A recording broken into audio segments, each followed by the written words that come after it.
Madam. Madam ఈ కేసులో మనం 3 పాయింట్స్ మేజర్‌గా మాట్లాడాలి. ఏంటి అంటే బిజినెస్ చేసేవాళ్ళు గానీ, జాబ్స్ చేసేవాళ్ళు గానీ, ఏ హస్బెండ్ అయినా ఒక్కసారి పెళ్లి చేసుకున్న తర్వాత భార్యకి ఇవ్వాల్సిన బేసిక్ టైమ్ కొంత ఇవ్వాలి. వాళ్ళు ఏం చేస్తున్నారు పొద్దుటి నుంచి సాయంత్రం దాకా, వాళ్ళ బాధ ఎవరికి షేర్ చేసుకుంటున్నారో ఆళ్ళ అమ్మా, నాన్నకా, అక్క చెల్లెళ్ళకా, అన్నదమ్ములకా, ఫ్రెండ్స్‌కా, అత్తమామలతో ఏమి మాట్లాడలేరు. సో, వాళ్ళకి బేసిక్ కొంత టైమ్ ఇస్తే ఇట్లాంటి ప్రాబ్లమ్స్ కొంతవరకన్నా తగ్గించడానికి అవకాశం ఉంది. 2 ఫోను. వీళ్ళ వీళ్ళ ప్రతి మనిషి జీవితంలో సగం జీవితం ఫోన్‌కే వెళ్ళిపోతున్న సందర్భాలెక్కువ. అవి మంచికి వాడుకోవడం చాలా వరకు తగ్గిపోయి, చెడుకి వాడుకునే సిట్యుయేషన్‌కి వెళ్ళిపోతుంది. సో, దానివల్ల ఏంటంటే ఇవి ఎక్కువ సేపు ఫోన్ ఉండడం, చుట్టుపక్కల ఎవ్వరు అమ్మాయిని కంట్రోల్ చేసేవాళ్ళు లేరు. అత్తమామలు లేరు, ఎవరు లేరు. వాళ్ళంతా ఎవరింట్లో వాళ్ళు ఉంటున్నారు. Separate family. ఈయన జాబు, ఈయన పొద్దుటెళ్తే రాత్రికొస్తున్నాడు. ఈలోపు ఖాళీగా ఉండి ఎంతసేపు టీవీ చూడడం, ఈ ఫోనుల్లో సోషల్ మీడియాలు చూసుకుంటూ కూర్చోవడం, ఇగో దానికి తోడు వీడియోలు ఎవడన్నా ఇట్లా లైనేస్తే పడిపోవడం. సో, ఫోన్ ఒకటి మనిషి లైఫ్‌ని చాలా వరకు స్పాయిల్ చేస్తుంది. మూడో పాయింట్ మాట్లాడుకోవాల్సింది, లత మీకు తెలియదు నాన్న, మీరు చేసిన ఈ పని మీ అదృష్టం బాగుండి మీరిక్కడ కూర్చున్నారు గానీ, మీరు చేసిన న్యూడ్ వీడియోస్ ఎట్లాంటివైతే ఉన్నాయో, ఒక అవతల వ్యక్తి, పరిచయం లేని వ్యక్తి సోషల్ మీడియాలో నమ్మి న్యూడ్ వీడియోలు, న్యూడ్ మెసేజ్‌లు పంపించుకొని, ఫోటోస్ పంపించుకోవడం వల్ల రేపులు జరిగి, గ్రూప్ రేపులు జరిగి, బ్లాక్‌మెయిలింగ్‌లు జరుగుతున్న సిట్యుయేషన్స్ చాలా ఎక్కువున్నాయి. అది లైఫ్ లాంగ్ బ్లాక్‌మెయిల్ చేస్తున్న అమౌంట్ ఫైనాన్షియల్‌గా సెటిల్ చేసుకొని, వాళ్ళ దగ్గర నుంచి జీవితకాలం వసూలు చేస్తూ, వాళ్ళేమో పోలీస్ స్టేషన్‌కెళ్ళి కేసులు వేసుకోలేక, మీది ఇంకా స్టార్టింగ్ స్టేజ్‌లో ఉంది కాబట్టి మీకు అంత తెలియట్ల. సో, ఎప్పుడైనా ఒక అమ్మాయి అవతల వ్యక్తిని, అది సొంత భర్త అయినా కూడా నమ్మి న్యూడ్ వీడియోస్ గానీ ఏవి పంపించొద్దు. ఈ కేసు ద్వారా దయచేసి అది తెలుసుకోండి. ఎందుకంటే మీరు ఈరోజు రిలేషన్ బావుందని అనుకుంటారు గానీ, ఎప్పుడైనా బ్రేక్ వచ్చింది ఆ రిలేషను సర్వనాశనం. అమ్మాయి జీవితం సర్వనాశనం అయిపోద్ది. ఈరోజు మీరు కూర్చున్న స్టేజ్‌లో కాళ్ళ మీద కాలేసుకొని మాట్లాడుతున్నావు నాన్న, చాలా హీనంగా. మేబీ నువ్వు ఆడదానివేనా అనాలి, నేను అనట్ల. ఎందుకు అంటే నీలాంటి స్త్రీలు కూడా ఉన్నారు సమాజంలో. బరి తెగించి. ఆళ్ళకి నువ్వు లీడర్‌వి. లేదా నువ్వు కూడా ఆ గుంపులో గోవిందలో ఒక బ్యాచ్‌వి. నీలాంటి భార్యలు ఉన్నారు. ఎందుకంటే ఇలా మాట్లాడొద్దు. నేను చాలా కూల్‌గా మాట్లాడుతున్నా మీ ఎపిసోడ్‌లో. నీలాంటి భార్యలు ఉన్నారు. భర్త పొద్దుటి నుంచి సాయం దాకా చాకిరీకి పోతే అక్రమ సంబంధాలు పెట్టుకొని ఎంజాయ్ చేస్తున్న బ్యాచ్. వాళ్ళ వల్ల కుటుంబాలు నాశనం, అబ్బాయి జీవితం నాశనం, అత్తమామల జీవితాలు నాశనం, పిల్లల జీవితాలు నాశనం. నీలాంటి తల్లి ఉండదేమో అని నాకు కొంచెం డౌట్. ఎందుకంటే ఆ పర్సంటేజ్ చాలా తక్కువ ఉంటది. మేడం నేను తెలియక. నన్ను మాట్లాడనివ్వండి. ఇప్పుడు మేము చెప్పినాక రియలైజ్ అవ్వడం కాదు. ఇంత అరవాలా మేము గొంతు చించుకొని? కనీసం నువ్వు తల్లివి కాకపోతే ఆలోచించేదాన్ని. ఒక మగపిల్లోడికి తల్లివి, రేపొద్దుట నీ కోడలు ఇలా చేసి ఆగమ్మా, అదే డైలాగులు చెప్తున్నావు స్టార్టింగ్ నుంచి. ఒక తల్లి పాత్రలో ఉండి నేను ఇలా చేస్తున్నాను పసిపిల్లోడిని పక్కన పెట్టుకొని అన్న ఇంగిత జ్ఞానం లేదా? స్త్రీని ఉత్తమరాలని ఎందుకంటారో తెలుసా? బేసిక్ లక్షణాలు కొన్ని ఉంటాయి. క్షమాగుణం, తప్పుని రియలైజ్ అవ్వడం, ఎంత కష్టం వచ్చినా తను ఓపికగా సపోర్ట్ చేసుకుని పిల్లల్ని కాపాడడం. ఇక్కడ నువ్వు ఎక్కడ కాపాడుతున్నావు? నెక్స్ట్ ఇక్కడ మాట్లాడుతున్న ఈ వ్యక్తి ఎంత యారగెన్స్గా ఉన్నాడో తెలుసా అమ్మా?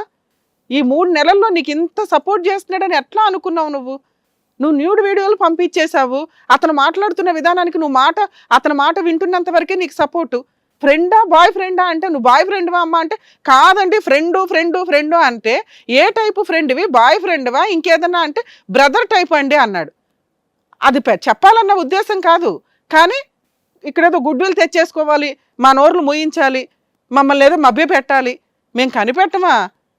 ఇంత సీనియారిటీ పెట్టుకుని మీరు ఏది చెప్తే అది నమ్మేస్తామా తల్లి? ఎవిడెన్సులు చూస్తాం మేము కూడా. ఒక ఎపిసోడ్ మాట్లాడడానికి ముందు మేము ఎంక్వైరీ చేస్తాంగా. మీరేం చెప్తారో అని వినడానికి అంత టైం ఇస్తే నీలో ఇంత రియలైజేషన్ లేదు. అప్పటికి ఛాలెంజ్ చేసాం, ఫోన్లు ఇస్తావా అని. జస్ట్ ఫ్రెండ్ అండి అంటున్నావు. ఈ ఫ్రెండ్ రేపొద్దుట బ్లాక్మెయిల్ చేస్తే ఏం చేస్తావు? సూసైడ్ చేసుకొని చావాలి తెలుసా నువ్వు? ఆ అబ్బాయి దగ్గర 3 వీడియోలు ఉన్నాయి. మీరిద్దరు భార్య భర్తలు అని చెప్తారా సమాజంలో? పిల్లోడికి తండ్రి ఎవడు ఇక్కడ? చస్తున్నారు కోట్ల చుట్టూ తిరగలేక. నువ్వు ఎక్కడ పనికి మళ్ళీ కేసులు వేస్తావా అని అబ్బాయి నిన్ను భరిస్తున్నాడు. ఒక అబ్బాయికి ఉండాలా, ఒక అమ్మాయికి ఉండాలా కాదు. చెడు అలవాట్లు ఎవడకున్నా దరిద్రమే. అది లైఫ్లు స్పాయిల్ అవుతాయి. సిగరెట్లు తాగుతావా? ఎవరి డబ్బుతో తాగుతున్నావు? నువ్వు కష్టపడి సంపాదించుకో. డ్రింక్ చేస్తావు, బెట్టింగ్లు ఆడుతున్నావు, పైగా నాకు డబ్బులు ఇవ్వడండి. ఎక్కడి నుంచి తీసుకొచ్చి ఇస్తాడమ్మా నీకు డబ్బులు? ఆ అబ్బాయి బిజినెస్ చేసుకుని ఆ లాభాలు చూసుకోవడానికే సరిపోతుంది. ఒళ్ళు కొవ్వెక్కి కూర్చున్నావు ఇక్కడ, మళ్ళీ పైగా మాకు నానా అశోక్ ఈ అమ్మాయి అవసరమా నీకు? అసలు ఏం కావాలి నీకు ఇక్కడ? కావాలి మేడం, అమ్మాయి కావాలి నాకు. నువ్వేమంటావు? కర్మ, నీ నీ ఎక్కడో నక్కని తొక్కితే అలాంటి హస్బెండ్ దొరుకుతాడు అమ్మా. నా భర్తను అర్థం చేసుకోలేదు మేడం నేను, అందుకే నేను తనతో ఫ్రెండ్షిప్ చేసి చాలా తప్పు చేశాను మేడం నేను. మీ ఆయన నీకు టైం ఇవ్వడు. ఒక బిజినెస్ చేసేవాడికి ఎన్ని తలనొప్పులు ఉంటాయో మాకు తెలుసు. ఈ రోజున సొసైటీలో బిజినెస్ సక్సెస్ అవ్వాలంటే మామూలు విషయం కాదు. నువ్వేం పీకుతావు ఇంట్లో కూర్చొని చెప్పు ఫస్ట్. అతనికి అక్రమ సంబంధాలు ఉన్నాయా? ఫస్ట్ ఒక ఎలిగేషన్ వేసావు కదా, అది క్లారిటీ ఇవ్వు. మేడం తను సంపాదించిన డబ్బులు అనేది ఇవ్వలేదు మేడం నాకు. ఎంత ఎంత ఇవ్వాలి నీకు? ఇప్పుడు నువ్వు చేసిన పనికి మాలిన పనులకి డబ్బులు ఎక్కడి నుంచి వచ్చినాయో చెప్పు. వీడియోలు చూపించాలా? ఆ అబ్బాయి పూర్తి ఎవిడెన్స్ దాచుకుని ఇక్కడికి వచ్చాడు, నా భార్యను మార్చండి అని. కర్మ, నిజంగా అట్లాంటి వాళ్ళు కూడా ఉన్నారు సమాజంలో. ఇంకా చెప్పు, ఏం చేద్దాం చెప్పు. నేనే మారిపోతాను మేడం, ఇక్కడ నుంచి చాలా తప్పు చేశాను మేడం, ఇన్ని రోజులు అర్థం చేస్తాను. నువ్వు సార్ దగ్గరికి కౌన్సిలింగ్కి వెళ్ళాలి. నీ తాగుడు, నీ సిగరెట్లు, బెల్ట్ తీస్తావట, అప్పుడప్పుడు గోడ కొట్టుకుంటావట, డబ్బులు ఇవ్వకపోతే పెచ్చాశాలు వేస్తున్నావా ఇక్కడ? ఎక్కడ మేడం, తను నాతో మాట్లాడనే లేదు మేడం, ఎక్కువ టైం ఇచ్చేవాడే కాదు మేడం. అందుకే అంటే ఇప్పుడు నేను చెప్పగానే నీకు ఆ హింట్ దొరికేసిందా? మాట్లాడు, పొద్దుటెళ్ళి సాయంత్రం అవుతుంది, నువ్వు కూడా ఆ షాప్లోకి వెళ్ళి కూర్చో. నీకు ఇక్కడ నుంచి ఫోన్ కట్ అవుతుంది, గుర్తుపెట్టుకోమ్మా. ఓన్లీ 1 hour మీ ఇంట్లో వాళ్ళతో మాట్లాడుకోవడానికి, అదే అతను వచ్చినాక. అతని ముందే నీకు ఫోన్ అనేది లేదు ఇంట్లో, గుర్తుపెట్టుకోండి. సార్ దగ్గర మీరు ఒక 1 month కౌన్సిలింగ్కి వెళ్ళండి. అది మీ ఆయన నిన్ను రిక్వెస్ట్ చేశాడు కాబట్టి. అర్థమవుతుందా? అలాగే మేడం. బాబు, అన్న ఫ్రెండ్ బాయ్ ఫ్రెండ్ అన్నవో ఏంటో నాకు అర్థం కాలేదు, నీకేం పేరు పెట్టాలో. Good citizen. ఆ అమ్మాయి ఇప్పుడు నీ మీద బ్లాక్మెయిలింగ్ కేసు ఫైల్ చేస్తుంది. నువ్వు ఉద్ధరిస్తానంటున్నావు కదా, నువ్వు పెళ్లి చేసుకుని మీ ఆవిడని ఉద్ధరించుకో. ఇలా ఎవడన్నా ఫోనులు చేస్తే ఆ లేడీస్ భార్యల్ని అరే రే అని చెప్పి ఉద్ధరించడం కాదు, పక్కింటి భార్యను ఉద్ధరించడం కాదు, నువ్వు పెళ్లి చేసుకుని మీ భార్యను ఉద్ధరించు. సేమ్ ఈ ప్రాబ్లం నీకు రాకుండా నీ ఫోన్లో ఉన్నాయి మొత్తం డిలీట్ చేసి ఆ అమ్మాయి లైఫ్లోకి ఎంటర్ అవ్వనని చెప్పి మీరు ఇక్కడ అగ్రిమెంట్ రాసి వెళ్ళాలి. అర్థమవుతుందా? ఆ అమ్మాయిని లైఫ్లో నా మొహం చూడని అంటున్నావా అను? తను ఇంకా జీవితంలో తన మొహం ఇంకా చూడను మేడం నేను.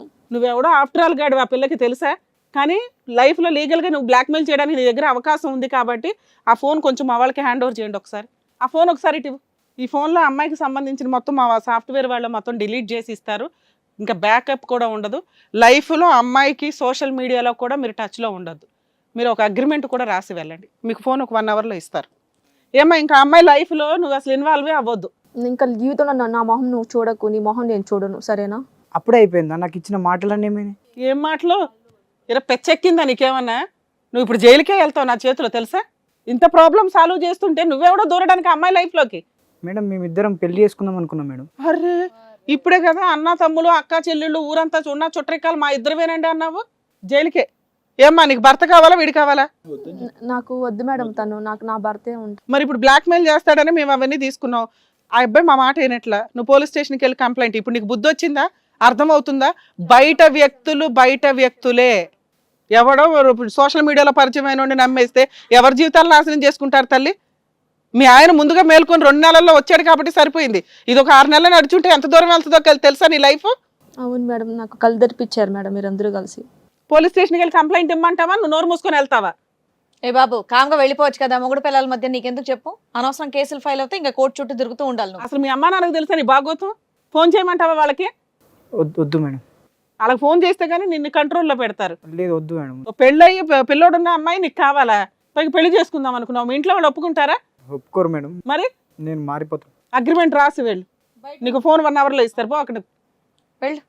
అబ్బా, లత, నిన్నేమి మేము నమ్మట్లేదమ్మా ఇక్కడ. వెంటనే నువ్వు రియలైజ్ అయిపోయావని. ఎందుకంటే నీకున్నవన్నీ బ్యాడ్ హ్యాబిట్స్. అవన్నీ కూడా అంత త్వరగా ఎలా అంటే అలా వదిలిపోయే వ్యవహారాలు కాదు. ఒక భర్తను కూడా కంట్రోల్ చేసే రేంజ్లో నువ్వు ఇది ఉంది కాబట్టి నువ్వు ఖచ్చితంగా సార్ దగ్గర కౌన్సిలింగ్కి వెళ్ళాలి. ఆ ట్రీట్మెంట్ తీసుకున్న తర్వాత మేము కూడా ఒక 6 months మీ అశోక్ గారితో టచ్లో ఉంటాము. మా టీం అంతా. నువ్వు ఎక్కడన్నా ఎప్పుడైనా సిగరెట్ తాగుతున్నావు, బెల్ట్ తీస్తున్నావు అని తెలిస్తే మేము బెల్ట్ తీస్తాం నీకు. లేదు మేడం, అలా మీ ఆయన క్షమించమని అడుగు. క్షమించండి, సారీ. నేను క్షమించిన కాబట్టి గిడికి వచ్చిన, కానీ అదే ఉంటే ఆ కోట్ల చుట్టూ నేను కూడా కేసులు వేసి తిరిగేటోని. నాకు నువ్వు మారడం కావాలి అంతే. నాకు ఇవన్నీ ఏం అవసరం లేదు. నువ్వు నేను మన పిల్లడు మనం ముగ్గురం కలిసి హ్యాపీగా ఉండాలని నేను చూస్తున్నా. అంతేగాని నాకు గిసులు లొల్లి పెట్టుకుంటా నా వ్యాపారం కూడా ఆడ డల్ అయిపోతుంది. ఈ పంచాయతీలకు ఆ పంచాయతీలకు పోతే ఆ పుట్టిన పోరని కూడా నేను ఏం చేయలేకపోతా.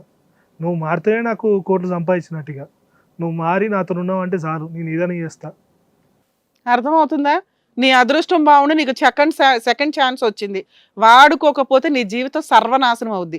మీ అమ్మ నాన్న ఎవరో నీకు సపోర్ట్ చేస్తున్నారంటే వాళ్ళు తోలు కూడా తీస్తావు ఇంకోసారి ఇన్వాల్వ్ అయితే. అలా ఏం లేదు మేడం, నేను మారిపోయాను మేడం, ఇక్కడ నుంచి మారిపోతాను మేడం. సరే వెళ్ళండి అమ్మా. వస్తాను సార్. ఓకే అండి అశోక్ గారు. వాళ్ళు కొవ్వెక్కి చేసే పనులు ఇవన్నీ.